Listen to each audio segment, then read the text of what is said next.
What's up, guys? Thanks for tuning in. My name's Izzy. I'm here with Rhys What's going on? and G. Hey guys.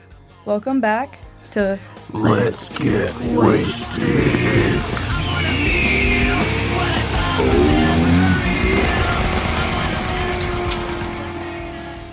Iron Mountain Mine is pretty special, so I'm glad to get into this today.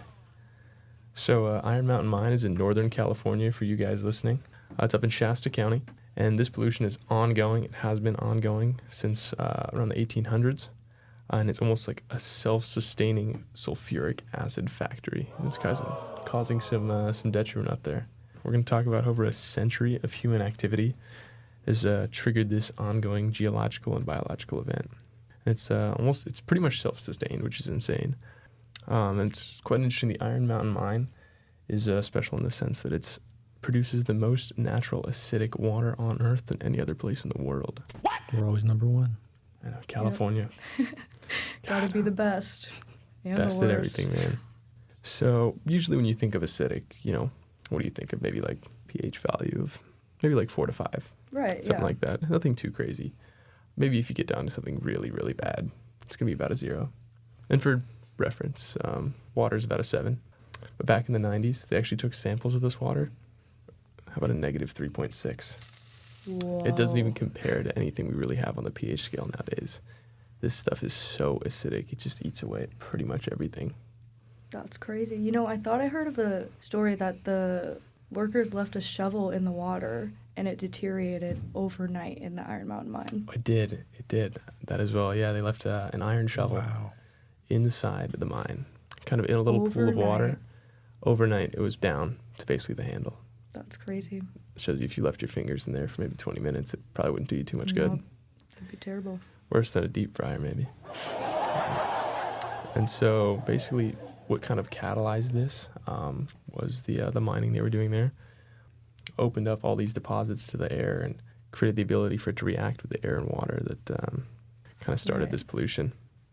This happened, the 1800s all the way up to the mid-19th century. There's a lot of wealth going on.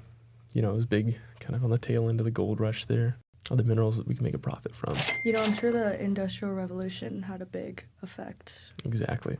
And then coming into the early 19th century here, we're looking at getting into a few wars, Yeah. We're driving, we're looking for different minerals. We're looking to get into iron, copper. There's a huge copper drive. And it's discovered here in Iron Mountain Mine. So things are looking up for Iron Mountain Mine at this point. Exactly. Okay. There's going to be a huge economic upturn. Yeah. Okay. But Iron Mountain Mine itself is actually quite interesting. It originally was dug into by Mountain Copper Company in the 1860s. That's when they first acquired the land. And they operated here all the way up until 1963. So nearly 100 years. That's quite a long time. Yeah. And there were signs as well. There were signs that stuff was going wrong. Well, maybe 2 decades into this. But I feel that was the price they had to pay. And, back then there weren't a lot of regulations on this stuff. So We didn't have the EPA. Yeah. We didn't have any Superfund sites or the Superfund set up even. Environment wasn't really at the highest of priorities back in the 1860s, that's for sure. But the Mountain Copper Company pulled out iron, silver, gold, zinc, and copper. And they had up to 200 stamp mills operating at peak time. And stamp mills are these giant mills. They have these giant pillars, and they kind of stamp on the rocks once the ore is extracted. Yeah, they had 200 of those. Wow. And each one takes about 2 to 5 men to operate. So you're thinking of how many people are working on Iron Mountain Mine and how much is getting mined during peak times, especially in the 1860s. And you know what that makes me think? Stamp mills, they probably left a lot of loose minerals. And then that's when the water runoff would come through and take it down to the rivers. Exactly. These waste piles contained all this byproduct, and they weren't disposed of correctly at all. Dumped on the side of the mountain, dumped into pits. These open pits, they ruin the mountain. They can collect rainwater, cause runoff. When you think of a mountain, runoff's going where it needs to go. You put a giant pit in the side. Where do you think all that runoff's going to collect and all these minerals are going to collect? I'm finna be in the pit. So the main kind of issue is the pyrite. Pyrite is iron sulfide. And for iron sulfide to react, it needs 2 necessary things. It needs O2 and it needs water. And then digging into the side of this mountain, they first expose it to oxygen. And the moisture in the air is that water for you. And up in Shasta County, it doesn't rain too often, but it does get a lot of snow. You're looking at upwards of 15, 20 feet of snow per season. And so when this runoff occurs, you get these huge runoff surges. They're going to sweep everything right off the topsoil. So they're all going to get exposed and swept away. The foundation of this issue is that acids drainage. When it comes into contact with the O2 and water, it initiates this reaction. Initially, it generates ferrous iron and sulfuric acid, which the ferrous iron initially is quite harmless, but as you know, sulfuric acid is not. It's quite up there. But right after this reaction occurs, it's a two-stage reaction, 2 stages of oxidation. So the iron initially, as we were saying, is quite harmless, but then it becomes ferric iron when it reacts again and oxidizes again. And this ferric iron is much stronger when presented with oxygen, and it just rips into these minerals in the mountain. These ones that have just been exposed, they're no longer mining them, but it's doing the mining itself, basically. Okay. It's tearing the side of the mountain and creates a solvent that dissolves the rest of the minerals because it becomes so acidic. So it's just a chain reaction that just keeps going. Exactly. That's why it's been so difficult to clean up. What I'm wondering is that if this is 100 years of them doing this and they're dealing with ferrous metals and sulfuric acid, were there no indications of how bad this was going to be later on? So funny enough, there were indications. Merely 4 decades in 1899, there were actually salmon kills in the local area. They were noticing a lot of fish dying off in the local waterways.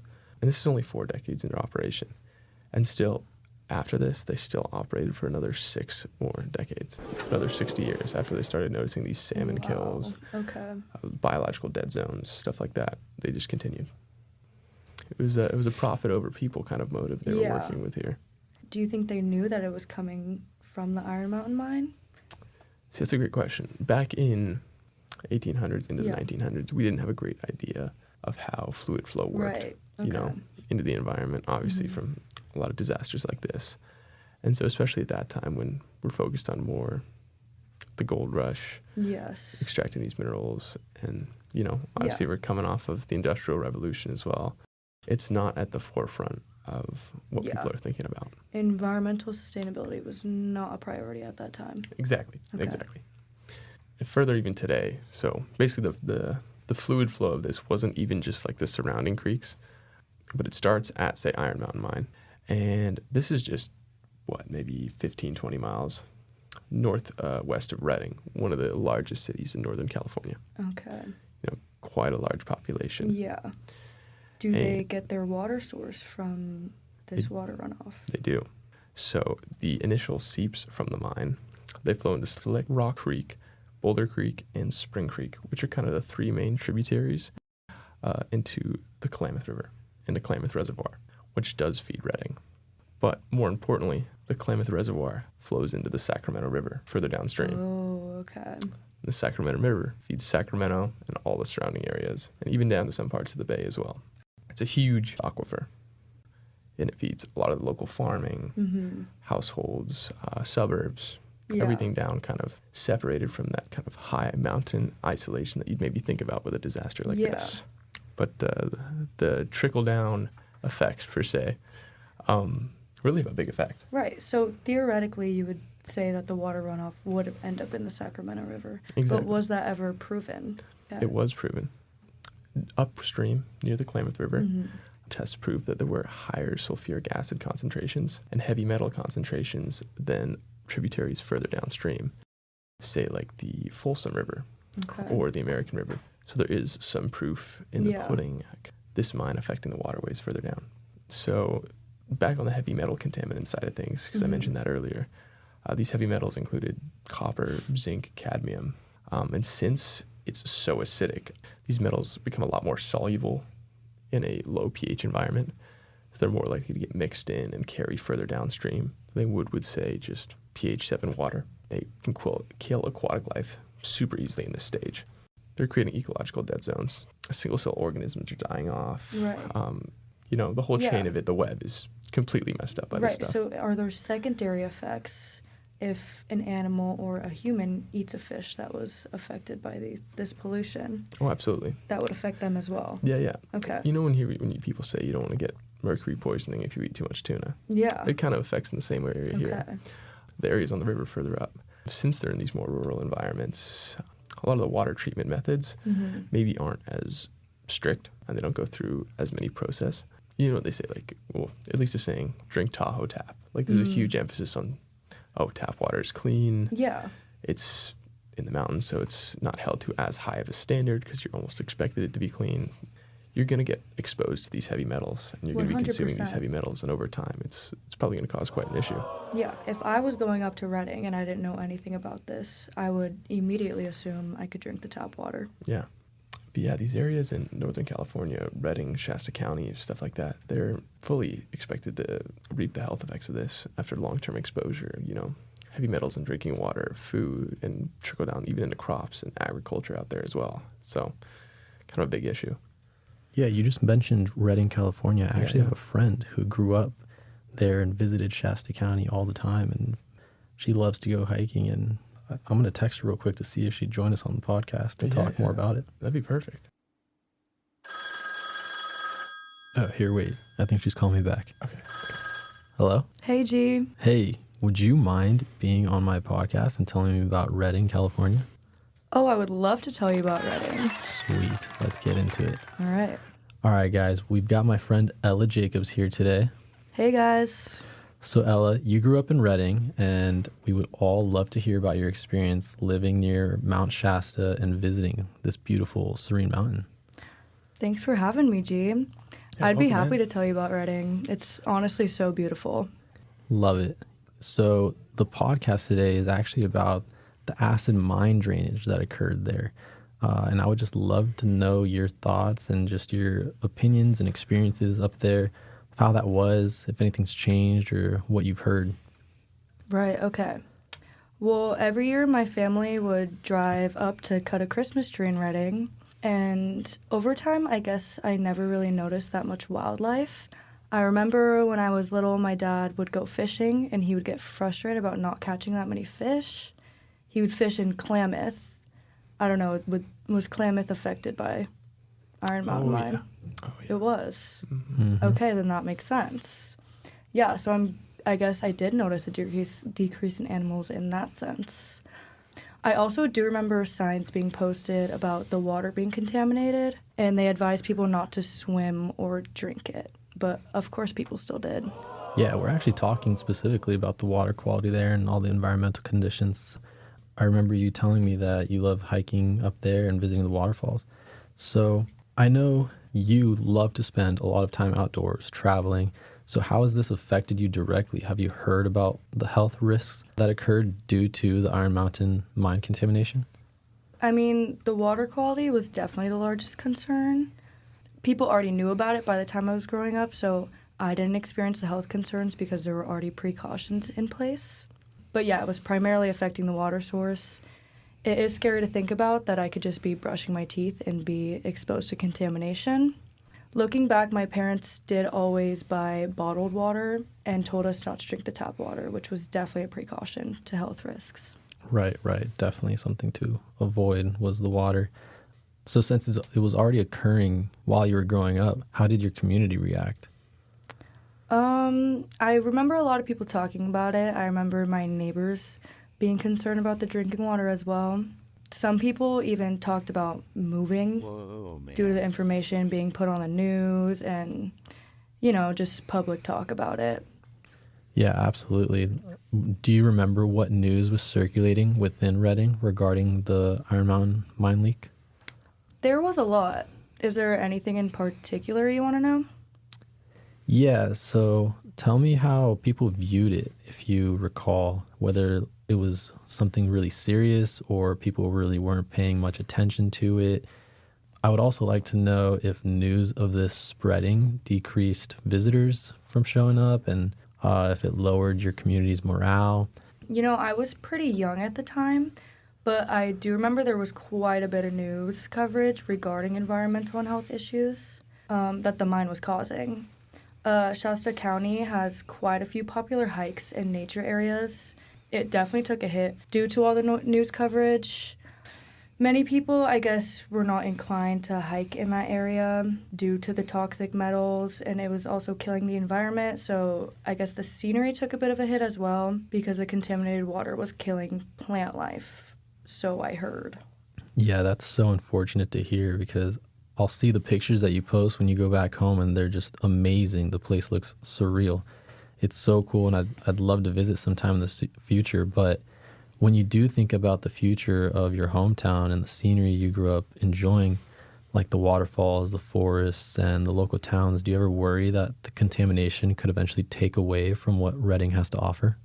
You know, there was a lot of cleanup and remediation done to help restore the former glory of the areas around Iron Mountain, but I do wonder if it'll ever really go back to the way it was. Is that still a concern of yours, even though they're doing what they can to clean it up? Even though the cleanup happened a long time ago, or I guess not that long, but years ago, there aren't really nearly any risks to the environment and public anymore. Just bad publicity never really goes away with the internet being around. If I were a tourist personally, I would be concerned about traveling to Shasta County, with all the health issues that are on the internet about it. That is completely understandable. Let's hope the area bounces back and ensures that all the safety concerns have been effectively addressed. But on that note, thank you so much for taking some time today and joining me on the podcast. Of course, Drew. Thank you for having me. I think my buddy's dad just texted me back. Yeah, he did. He said he doesn't have time for an interview today, unfortunately, but he can text me some stuff about what he's worked on. So for those listening, my buddy's dad, Drew Bray, if you're just joining us, he works in hazardous waste management and kind of deals with disasters like what we've been talking about kind of up in the Sierra Nevadas. So in our location of interest, but he's more centered around the Tahoe Basin. I mean, he's worked in this for over 30 years now, so he's quite experienced. Well, he's worked on a few projects. One of them was a gas station that they were drilling for down in the Carson Valley. And just how kind of like our pollution is getting into the aquifer. Mm-hmm. Similar thing happened here.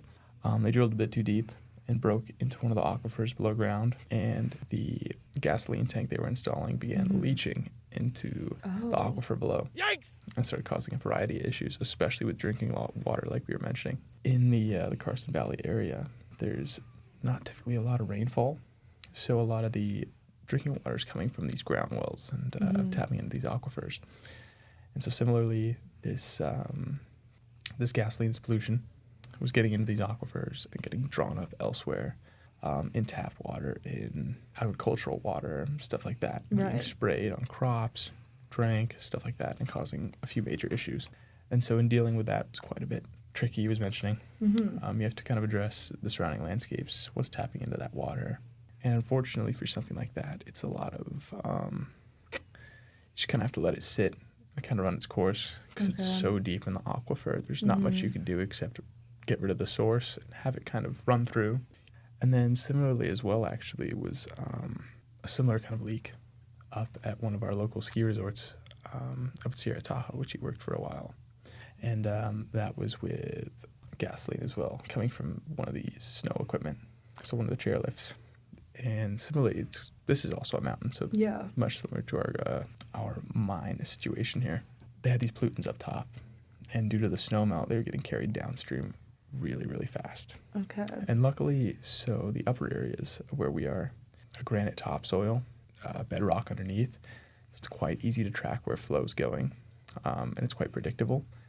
But when it gets down to the base of the resort, it becomes an issue because it becomes more of a kind of biologically created soil. Lots of old plants. It's a lot softer. So tracking these pollutants becomes a little more difficult. And so dealing with that, you had to track areas of pollution from the top, which is similar to our mine, and find where they were going down below. Granite Mountain Mine down to the Sacramento River, but on a little bit of a smaller scale. Okay. So he was tracking this and found it was going to the base of one of the reservoir basins that they were using for the snow-making equipment. Remove a lot of the oil slick that was collecting on top and allow the other dissolved solids to kind of settle on the bottom before they were scooped off. You know, an interesting theme I'm seeing here is that water pollution seems a lot harder to control than other types of pollutions, and it seems like it's something that we should be proactively fixing before it happens in the first place. Exactly. It's very volatile. Yeah. Because of the water cycle and many other transportation of water is it's quite prolific. It's Right, all over the yeah. place. You have evaporation, Mm-hmm. you have runoff, you have collection, and it flows into all these different things: lakes, aquifers, wells, stuff like that. So Yeah. it becomes incredibly hard to track, especially with pollution. Obviously, in the best case scenario, it would be a preventative measure rather than remediation. Of course. But in our situation, yeah, especially with the Iron Mountain mine, Mm-hmm. it's very difficult to kind of cap a self-proliferating Yeah. force that's being brought downhill by all this water. Because not only is it self-sustaining, it's also being transported by water, which is one of the most unpredictable ways to track pollution. Yeah. So it's kind of a double whammy there. Are we going to get into the remediation of the Iron Mountain mine and different ways that they tried to control the pollution? Yeah, let's do that actually. All right. Yeah. So one of the remediation methods that we're talking about, it's quite common to do with suspended solids in polluted waters, is coagulation and flocculation. And this is where for coagulation, a chemical coagulant such as aluminum sulfate, which is commonly known as alum, is kind of added to the water, and this coagulant neutralizes the negative charges on the suspended particles, causing them to kind of clump together. You get these kind of suspended particles. Say you had like a bucket of nails and you chucked a few magnets in. Mm-hmm. You know, you'd get, instead of having all these nails, you'd get a very few specific clumps of them. Okay. And you'd be able to pull them Which out is in these easier larger to clumps. clean out. Okay. Exactly, because they would have a larger particle size than, say, if you tried to go through and sift out each nail individually. Yeah. That made a lot more sense to me. Exactly.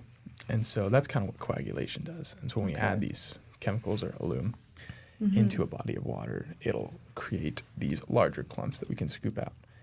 And similar with flocculation, you got a flocculant, which is usually a synthetic polymer, and then kind of bridges this coagulated particles together and also forming these kind of a larger, more soluble clumps, which we'll call flocks, which is part of the flocculation there. And so similarly, these larger chunks are easier to pull out than suspended particles.